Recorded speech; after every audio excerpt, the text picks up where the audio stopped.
Всяко дете е изключително, с уникална комбинация от дарби и таланти и има специален път, който трябва да извърви към успеха с подкрепата на ментори, среда и програма. Като майка на 6 деца съм търсила най-доброто образование, което да ги изгради ментално, емоционално и интелектуално. Експериментирах различни методики за учене, стимулиране на тяхното въображение и подкрепа на техния личен избор и цел. Минавайки по пътя в изграждане на собствените ми деца, изградих и моята визия за училище, в което и децата да откриват себе си, своите таланти, които да развиват и надграждат и да бъдат бъдещите лидери в обществото. В изграждането на концепцията за нашето училище стъпваме на два фундамента – опит и теория. Опитът ни е личен и почерпен от различни частни училища в Америка, Швеция, Южна Корея и Австралия. В личен план, в определен период от време, семейството ми живя в Америка. Запознах се с нова култура и образователна среда. Синът ми бе записан в частна детска градина в Сиатъл, Вашингтон и по-късно в училище. По-късно в живота ми се срещнах с дама, инспектор по образованието от Съединените американски щати от Чикаго, Илинойс, която дойде да живее в България и менторстваше програмата и образованието в нашите детски градини. Това ми помогна да погледна отвъд нашето образование, което приемаме инертно,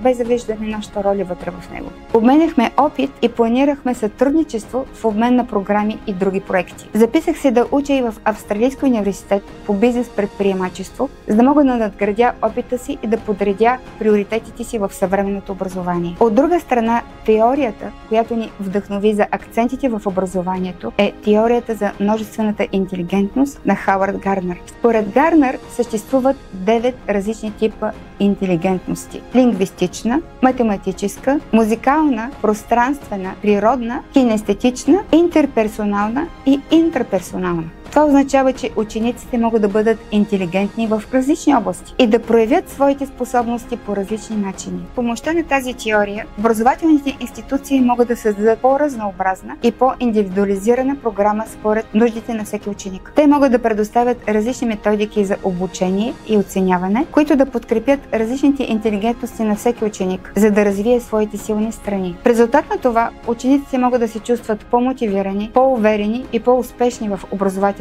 процес. Те могат да развият своите способности и таланти в различни области и да постигнат по-високи резултати. В крайна сметка това води до по-качествено образование и по-добри възможности за развитие на всеки ученик. Не се колебайте и позвънете веднага, за да запазите място за своето дете.